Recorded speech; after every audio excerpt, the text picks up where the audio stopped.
Welcome to the Sky Commander Flight Brief. It's your mission-ready podcast for drone pilot training and aerial insights across Canada. From Transport Canada rules to real-world drone ops, we break it down, take you higher, and help you earn your wings. Because here at skycommander.ca, we don't just fly. It hints there's more to it. It's a masterclass, a deeper level, maybe a philosophy or a community focus, perhaps. It's definitely intriguing, sets them apart from just, a basic tips show. Skycommander.ca is the obvious next step. Precisely. If you're thinking about flying a drone in Canada, boom, this content is aimed right at you. Powered by skycommander.ca. The elite podcast for Canada's drone pilot.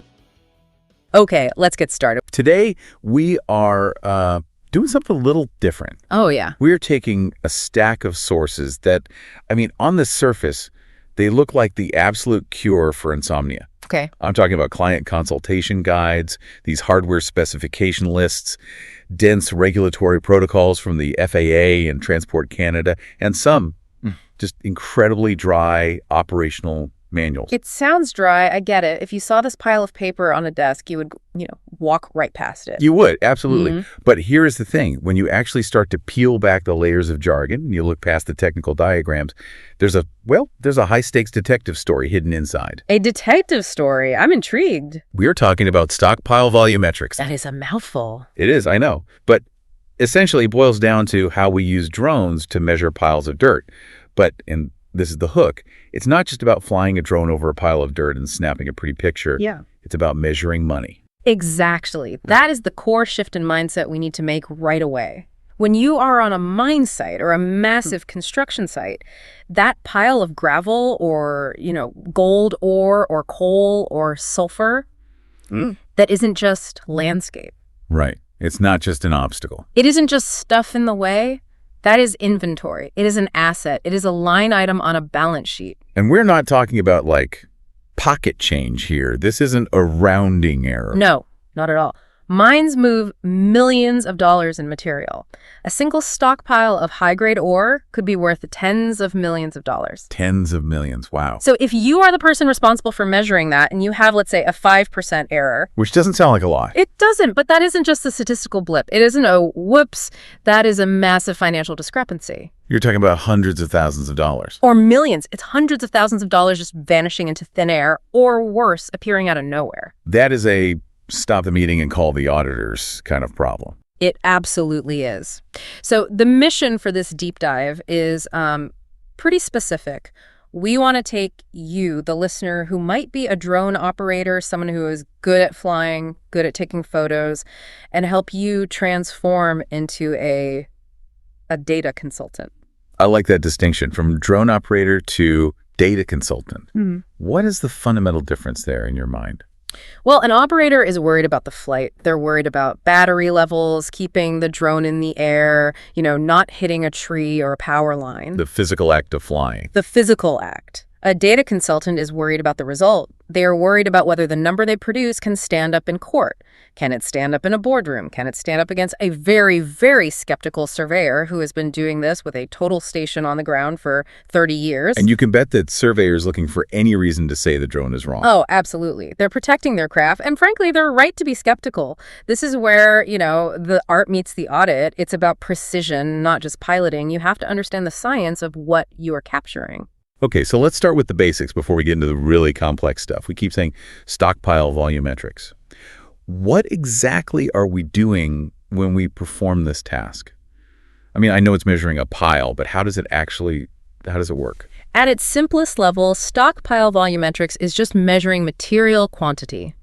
You are using the drone to create a 3D model of the surface of a pile, a digital twin of it, and then you are using software to calculate the volume.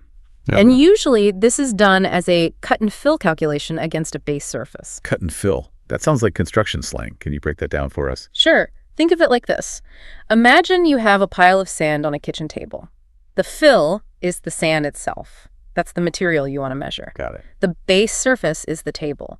To know how much sand you have, you need to know the shape of the pile, how high it goes, where the dips and ridges are, but you also need to know exactly where the table is. Because if you don't know where the table is... Right. If you assume the table is 2 inches lower than it actually is, you are going to calculate a massive amount of sand that is actually just air or wood. You're measuring a phantom. You're measuring a phantom. You overestimate the volume. And if you assume the table is higher, you basically slice off the bottom of the pile in the software and you underestimate it. And in the real world, on mine site, the table is. It's rarely a flat, perfect surface like a kitchen table. Precisely. The ground is bumpy, it's sloped, it has ruts from haul trucks, and that is where the detective work begins. You have to figure out where the pile ends and the ground begins. Okay, so let's get into the nature of the beast, as our outline calls it. Why is this so hard? I mean, looking at it from the outside, it seems simple enough. Fly drone, look down, click button. Let the computer count the pixels. Why can't I just do that? Because stockpiles are, they're traps. Our sources categorize them into 3 specific types of traps: geometry traps, time traps, and texture traps. I love these names. Okay, let's unpack the geometry trap first. What does that mean? So imagine a standard mapping mission. You are mapping a flat field for our real estate development. A soccer field. Soccer field, exactly. It's flat, it's green, it's easy.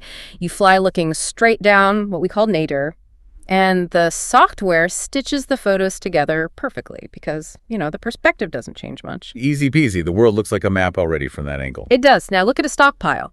It is a 3-dimensional beast. It has steep faces. Often, material is piled up right to its angle of repose. Angle of repose. Okay, that's a physics term. What are we talking about here? It basically means the pile is as steep as gravity will allow it to be before it just slides down. Great. Any steeper, and you get a mini avalanche. So it's naturally unstable. It's at the limit. Oh. And it has sharp ridges at the top where the conveyor dropped it. And most importantly, it has a messy toe. That's the term for the edge where the pile meets the ground. The toe. We are going to hear that word a lot today, aren't we? The toe is everything. Honestly, if you don't define the toe correctly, nothing else matters. But back to the geometry. If you only look straight down at one of those steep slopes, the camera doesn't really see the detail of the face. What does it see? It sees a compressed, foreshortened version of it. It's like looking at the side of a building from directly overhead. You can't tell how many windows it has. It creates that melted candle look, right? I've seen 3D models like that, where a pyramid looks like it was left in the sun too long. The edges are all soft. That's the perfect description. When the software tries to reconstruct that in 3D, it doesn't have enough data to build a sharp ridge or a steep face. Nah. So what does it do? It smooths it out, it averages, it rounds off the sharp ridges, and it melts the slopes. And when you melt the slope, you are changing the volume calculation. You are physically changing the shape of the digital model compared to the real world. You're shrinking the pile in the computer. Yeah. You are literally deleting volume, deleting money. And then there is the toe problem within this geometry trap. This is where the disputes happen. The toe isn't usually a clean line drawn in the sand. It includes spills from the loader bucket. It includes safety berms or windrows. It includes wheel tracks that have pushed material out. So if I'm the drone pilot and I decide the pile starts at the very edge of the spill, but the site manager thinks the pile starts at the main steeper slope. Yep. We're going to get 2 different numbers. Drastically different numbers. And neither of you is technically wrong in terms of your measurement technique, but you are defining the object of your measurement differently. That is the geometry trap. The shape of the pile fights against the camera, and the definition of the pile fights against the operator's judgment. Okay, that makes a ton of sense. Now let's move to the second trap, the time trap. This one sounds a bit sci-fi. It does, but it's very, very practical, and it's something people forget about constantly. Photogrammetry, which is the science of making 3D models from 2D images, relies on one fundamental assumption. Which is? The world is static. The world does not move while you are photographing it. But a mine is the opposite of static. A mine is organized chaos. Right. A mine is a living organism. Trucks are dumping material every few minutes. Stackers are constantly pouring ore. Dozers are pushing things around. So imagine you are flying your drone. It takes, say, 20 minutes to map a large area. Okay. 20 minutes. That doesn't seem like a long time. In a mine, it's an eternity. You fly your first flight line at 9:00 a.m. over the south side of the pile. By 9:20 a.m., you are flying your last line over the north side. But in those 20 minutes, A haul truck has dumped 3 massive loads on the south side. So the photos from the beginning of the flight don't match the reality at the end of the flight. Exactly. The software looks at the photos from 9.0 and sees a slope. It looks at photos from 9.05 and sees a new truckload on top of that slope. It tries to stitch that together and it freaks out. What happens in the model? It creates what we call ghost geometry, ridges that don't exist, strange blurs, or non-physical walls. It's like taking a panoramic photo on your phone and someone walks through the frame. You get a stretched out ghost person with 8 legs. Exactly. So the volume you calculate isn't the volume at 9.00 a.m. or the volume at 9.20 a.m. It's this weird Frankenstein volume that never existed in the real world. And if that ghost geometry adds volume, you are over-reporting. If it creates a hole, you are under-reporting. Correct. And it's all because you fell into the time trap. You didn't account for the dynamic nature of the site. So what's the fix? Do you just have to fly a really, really fast drone? Flying faster helps, certainly. But the pro fix is that you have to actively freeze time. You either coordinate a quiet window, you go to the site foreman and say, hey, can you give me 15 minutes where no one touches this pile? I can imagine the foreman loves that. Stop production, which costs thousands of dollars a minute so you can play with your toy. Oh, they hate it. They absolutely hate it. But sometimes it's necessary for a critical end-of-month audit. But if you can't stop the trucks, then you have to document. You explicitly report that the volume represents an average state during the capture window of 9.0 to 9.2. You cover your bases? You put an asterisk on the number. You manage expectations. That is a great tip. Okay, the third trap, texture traps. This is all about how the camera, and more importantly, the software, sees the world. To stitch photos together, the software needs to find unique tie points, distinct features that appear in multiple overlapping photos. Like a specific cracked rock or a weird patch of discoloration or a candy wrapper someone dropped on the ground. Yes, something distinct. Now imagine a pile of clean, uniform, crushed gravel. Every single rock looks exactly the same. It is a repeating pattern of gray dots. The software gets confused. It gets completely lost. Yeah. It can't tell if photo A overlaps with photo B because the pattern just repeats endlessly.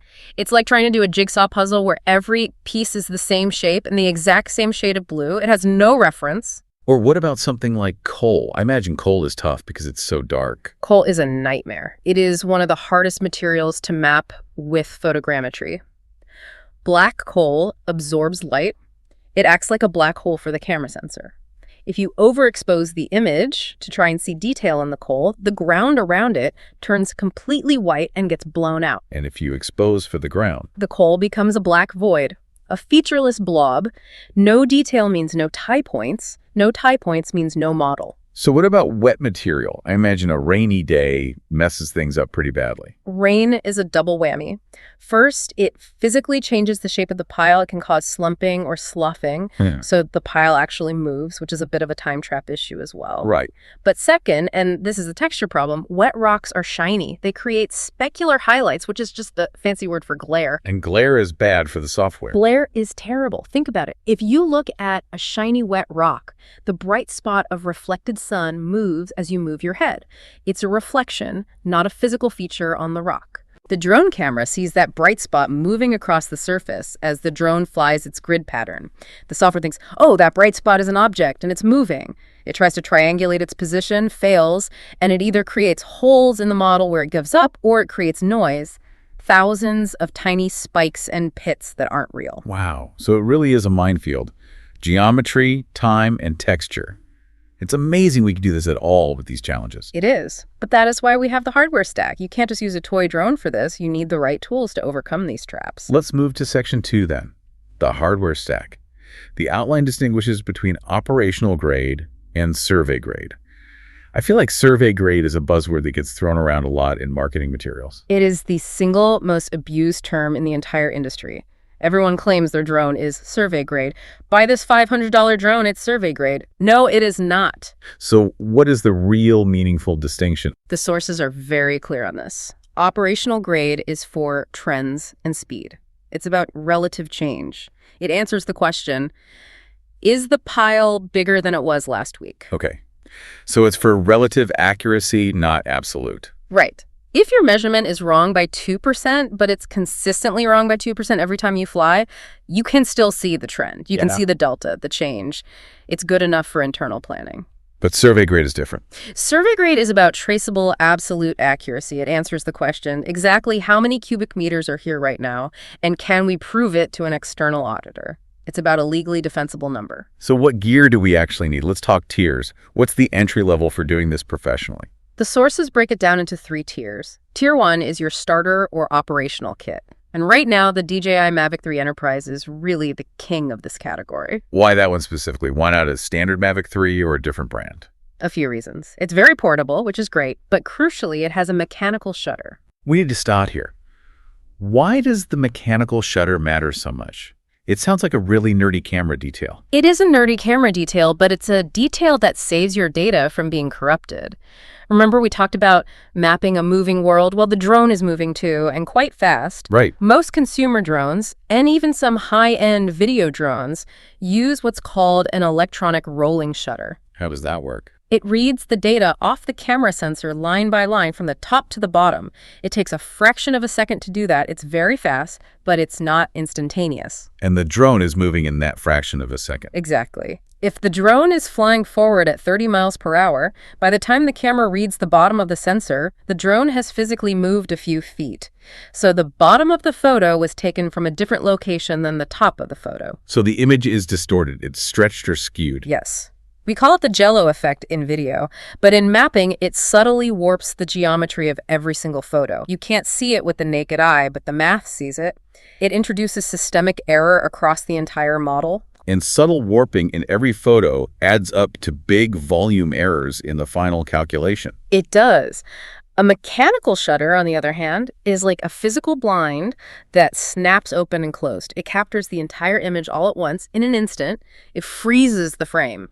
For mapping, especially low-altitude mapping like this, a mechanical shutter is non-negotiable for accurate results. And the Mavic 3 Enterprise has that, plus an RTK module is available for it. Exactly. It's the perfect entry point for operational work. Okay, so what's Tier 2, the pro level? What do you get when you spend more money? This is where you get into platforms like the DJI Matrix 350 RTK, usually paired with a Zenmuse P1 camera. That sounds expensive. It is a significant investment, but you're paying for 2 main things: stability and sensor size. The P1 has a full-frame sensor, which is huge compared to the Mavic sensor. It gathers way more light. Which helps with that black hole problem we talked about. Exactly. It can see details in the dark coal shadows that the Mavic would just render as black. It gives you a much cleaner, less noisy image to work with. And the Matrix platform itself is a beast. How so? If you are on a mine site in Wyoming with 30-mile-per-hour gusts of wind, the Mavic might struggle to hold a perfectly straight flight line. The Matrix just eats it up. It sits there in the air like a rock. That stability leads to more consistent data. Okay, that makes sense. And Tier 3, what's beyond that? Tier 3 is the LiDAR option. So that would be a Zenmuse L2 sensor, for example. This is for when photogrammetry just hits a wall. Like when, specifically? Dust. Mines are incredibly dusty places. Photogrammetry needs to see the surface clearly to model it. If there is a haze of dust over the crusher or the conveyor dump point, photogrammetry will model the top of the dust cloud, or it will just fail. But LiDAR is different. LiDAR uses laser pulses. It actively shoots out hundreds of thousands of laser points a second. Those laser pulses can penetrate through light dust and haze to get a return from the solid pile underneath. That is incredible. So it can see through things that a camera can't.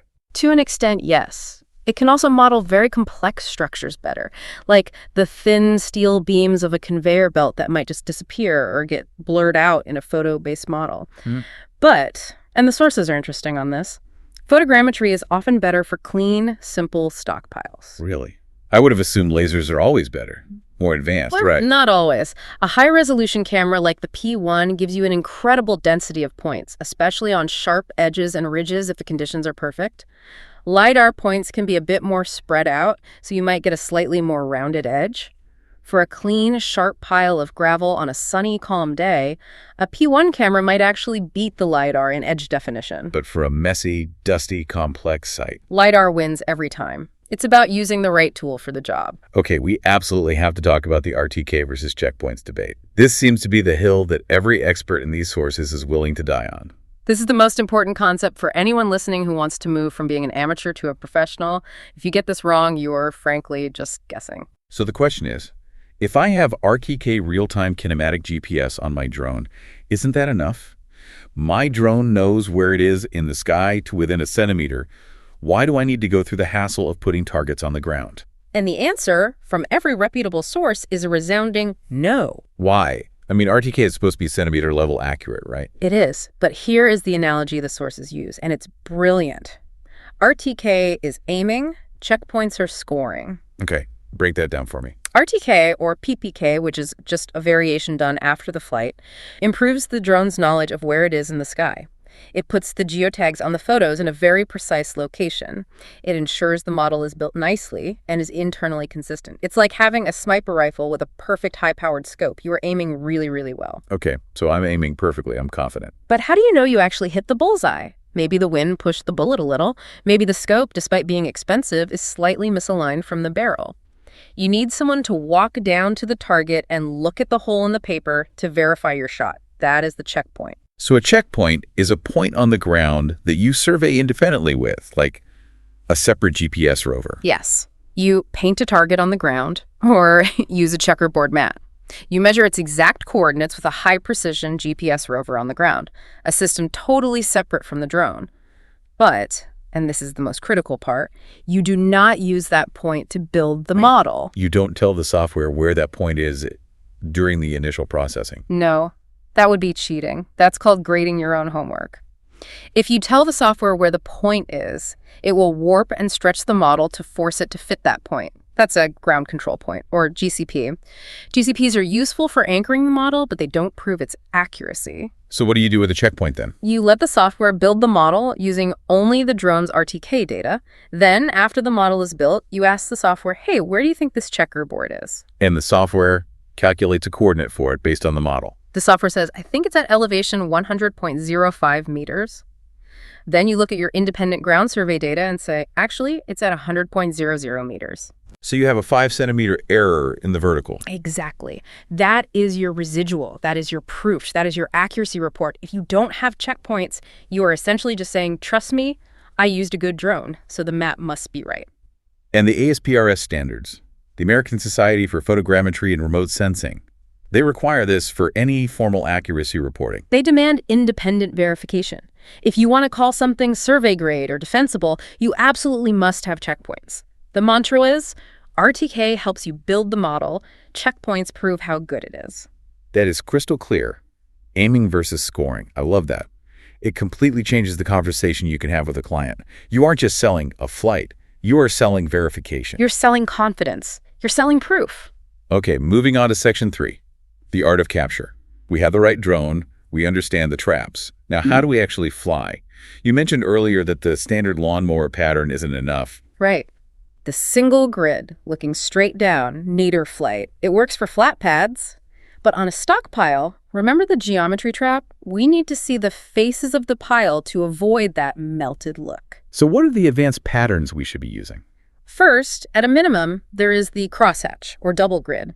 You fly your lawnmower pattern north-south, then you fly it again east-west over the same area. Why? Isn't that just redundant? It seems like it, but it increases the amount of geometric data the software has to work with. You're seeing every point on the top of the pile from at least 2 different angles, which helps the software reconstruct the 3D shape more accurately. It helps, but it's still mostly looking down. So to really see the sides, we need to tilt the camera. Yes. This is where obliques come in. You tilt the camera, say 45 degrees. Now you are looking at the face of the pile, not just glancing down the side of it. This adds what we call parallax. Parallax. Can you explain that for the listener? Parallax is the apparent shift in position of an object when you view it from different angles. It's how your 2 eyes perceive depth. By flying obliques, you are giving the software different angles of the same steep face, allowing it to truly understand the depth and the steepness and to build a much more realistic model. And there's a hybrid recipe mentioned in the sources. It sounds like a combination of all these things. It is. The best practice for a high-accuracy job is to do it all. You fly a nadir grid to get the overall map context, so you see the roads and the buildings around the pile.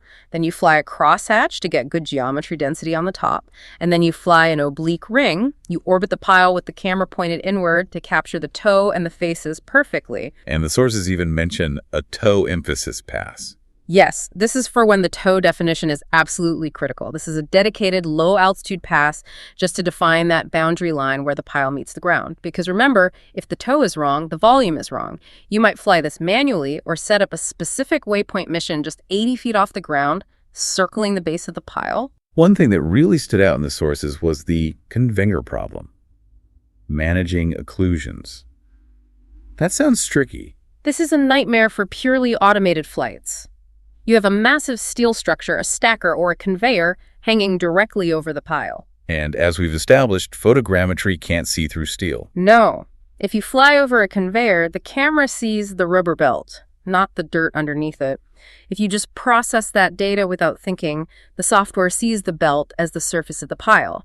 It might try to connect the pile on one side of the conveyor to the pile on the other, creating a massive fake pyramid of dirt that doesn't exist. It drapes the digital dirt right over the top of the conveyor. Exactly. And suddenly your volume report says you have an extra 5,000 cubic meters of material.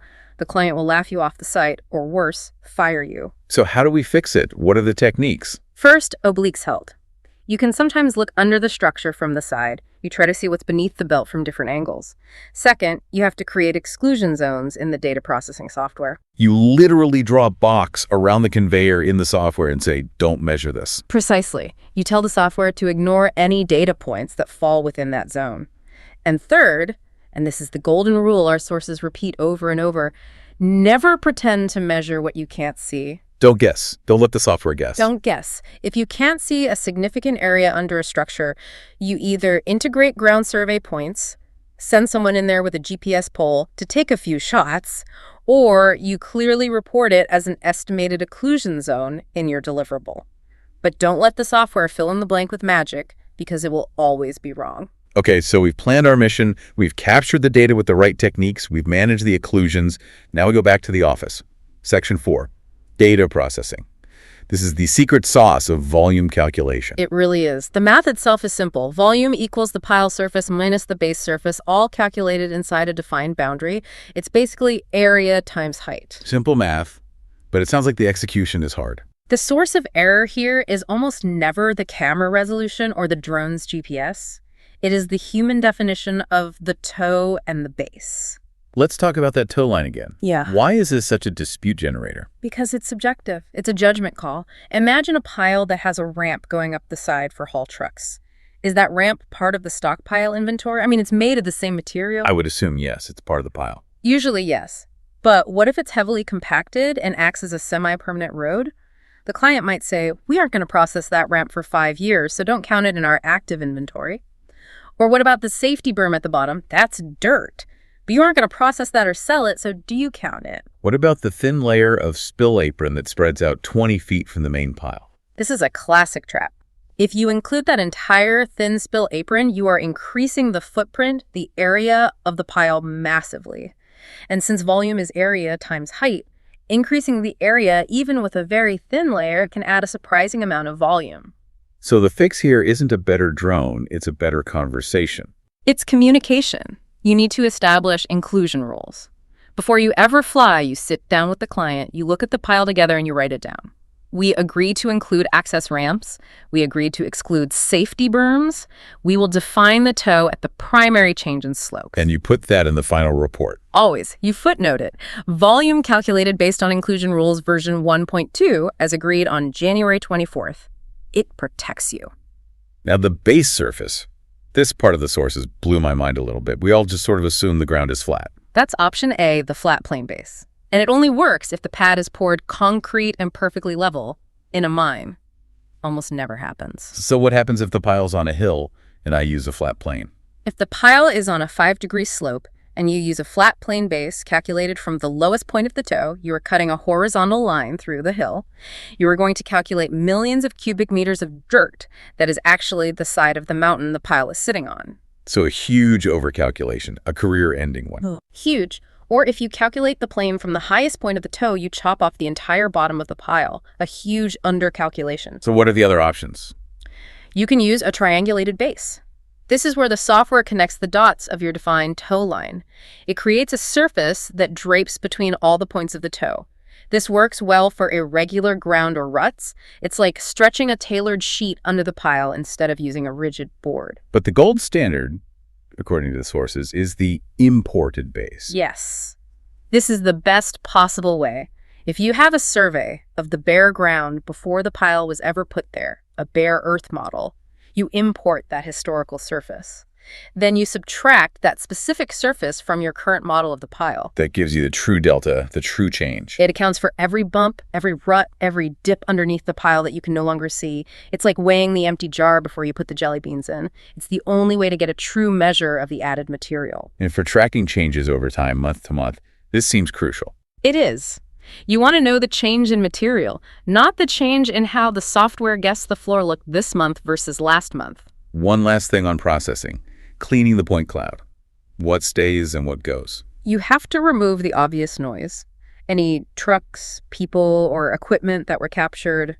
Any ghosts from moving machinery. Sometimes you get what's called conveyor spray, little flecks of material flying through the air that get modeled as points. You clean that out. But the source is warned not to overclean. This is a huge rookie mistake. People see a lumpy, rough surface on the pile and think, oh, that looks messy. I'll run a smoothing filter. I'll make it look like a perfect, clean cone. But real piles are lumpy. They're messy. They are. They have ridges where the dozer pushed them up. They have chunks of rock. If you apply a smoothing filter to the surface, you are essentially shaving off the peaks of all those ridges. You are mathematically deleting volume from your model. You are shrinking the client's inventory with a mouse click. You are. You want the digital model to look as ugly and rough as the real pile is. The mantra here is, don't beautify the data, audit the data. I love that. Don't beautify the data. Okay, section 5, the interrogation. This is where the rubber meets the road. You've done all the work, you're in the meeting room, and the client is skeptical. This is where you earn your fee. It's not the flying, it's the explaining. Scenario 1. The client leans forward and asks, how accurate is this really? The amateur answer is, it's sub-centimeter. Or it's 99% accurate. Which sounds great, but it's meaningless. What does 99% accurate even mean for a volume? The pro answer is, that's a great question. Accuracy depends on what you mean. We verify the absolute accuracy of the model's geometry using independent checkpoints, and we report the residuals. Here's the table showing we are within 3 centimeters vertically. For the volume itself, its accuracy depends heavily on the toe and base definition that we agreed on. that sounds so much more confident. You aren't dodging the question, you are defining the terms. Exactly. You are educating them on what accuracy actually is in this context. Okay, scenario 2. This is great. Can this replace our licensed surveyor? Trap. Do not walk into this trap. If you say yes, you have just made an enemy of the most important person on that site, the person who controls all the site coordinates and benchmarks. And you need that person on your side. You absolutely need them. The pro answer is no. It empowers them. This technology is a tool for them to use. We handle the repetitive, time-consuming volume tasks so they can focus on the high-precision work like construction layout and legal boundary surveys. We work with their control network, not against it. Smart. It's a partnership, not a replacement. Okay. Scenario 3. Why is the number different from last month? Your number says we have 10,000 more tons than we thought. This happens all the time. The client panics because the inventory jumped or dropped unexpectedly. And they immediately blame the new technology, the drone. Always. You need to have a troubleshooting tree ready in your mind. 1. Did the pile physically change? Ask them to check their trucking logs. Maybe they did dump more than they thought. 2. Did our definition change? Did we include the ramp this time but not last time? Let's check the reports. 3. Did the method change? Did we use a different flight pattern or a different base surface assumption? And the long-term fix is to standardize the recipe. Same flight path, same speed, same camera settings, same processing settings, same base assumptions, every single time. For trend tracking, consistency is often more valuable than absolute perfection. Final scenario, scenario 4. Yeah. Can we use this for our official financial reporting? This is the big one. This is when you know you've made it. The answer is yes, but with conditions. It has to meet their internal controls for financial data. Which means? It means you need a defined written methodology, you need a consistent, repeatable workflow, you need independent verification, those checkpoints again, and you need a clear audit trail. You can't just email a number. You need a formal report with all the methods and assumptions documented. You need to be able to show an auditor 5 years from now exactly how that number was generated. from the flight plan to the checkpoint residuals to the tow definition. Which leads us perfectly into our last section, Section 6, regulatory, safety, and the pro mindset. We have to touch on the legal baseline because it sets the stage for professionalism. You can't be a data consultant if you're breaking the law. Let's quickly look at the regulations in Canada and the U.S. In Canada, under the CARS, the Canadian Aviation Regulations, specifically 901.27, there is an explicit requirement for a site survey before you even think about operating. You can't just show up and launch. You have to formally assess the area for hazards, and VLOS, visual line of sight, is mandatory. And for controlled airspace. Mines are often in remote areas, but sometimes they're near regional airports or in military training zones. You need to get authorization through NAV drone. No excuses. In the USA. It's under FAA Part 107. There is an explicit requirement for a pre-flight assessment, which is laid out in Rule 107.49. It's the same principle. Know your environment before you fly. And a big one now is that remote ID under Part 89 is fully enforced. So no flying under the radar, literally or figuratively. No. And safety on a mine site is paramount. The source makes a great point that should be a rule for everyone. One person flies, one person spots. Why is that so critical? Because if you, the pilot, are staring intently at your tablet screen checking your image overlap and your flight lines, you are not looking at the massive 200-ton haul truck that is backing up towards you. You're not seeing the crane boom that is swinging into your flight path. The rule is, if a piece of mobile equipment enters your operational volume, you pause the mission. You pause or you land. One person flies, one person spots. It saves lives and it saves expensive drones. Finally, let's talk about the deliverables that build trust. We talked about not just sending a number. Right. You never just send a number. You send a methods and assumptions paragraph, or even better, a full page. It's like the nutrition label on a food package. It tells them what's inside. What goes in it? The exact date and time to freeze the inventory state and time. A note on activity was the pile active or static while we flew. The base method used, was it a flat plane, triangulated, or an imported surface? And the accuracy validation, a table showing the residuals from your independent checkpoints. And I really like this concept from the sources of confidence bands. It's about being honest and managing risk for your client. You report your confidence level. Green confidence if conditions were perfect overcast day, no wind, static pile. Yellow confidence if, say, the material was wet and there might be some glare issues. Red confidence if there was active dumping during the flight and the number represents an average state. It tells the client how much weight to put on that number for their decision-making. And it protects you. If you flag it as red because they wouldn't stop the trucks for you, and then the number is weird, you can point to your report and say, I told you there was a high degree of uncertainty in this measurement. So bringing this all home, this whole deep dive today was about transforming from a simple drone operator to a true data consultant. It's a fundamental shift in mindset. You stop selling a drone flight, which is a commodity. You start selling a defensible data process, which is a professional service. And it seems like the recurring theme here, through all these dense manuals and protocols, is that the technology, the drone, the RTK, the software is amazing, but it's the human decisions that actually create the value. Absolutely. The most valuable tool in your kit isn't the Matrix 350 or the LiDAR sensor. It's the checklist. It's the piece of paper where you wrote down the tow inclusion rules with the client before you ever took off. That piece of paper is what saves you in the boardroom. That is the difference between a pretty picture and a financial audit. That's the whole game right there. I love that. The checklist is mightier than the drone. It really is. At the end of the day, that's what they're paying for, judgment and process. So, for everyone listening, go out there, fly safe, but before you fly, define your tow, check your base, and make sure you freeze time responsibly. That's a wrap on today's mission, Commander. See above, go beyond, get ahead. For more training, tools, and intel, head to skycommander.ca. If you learned something new, share it, subscribe, and leave us a 5-star debrief.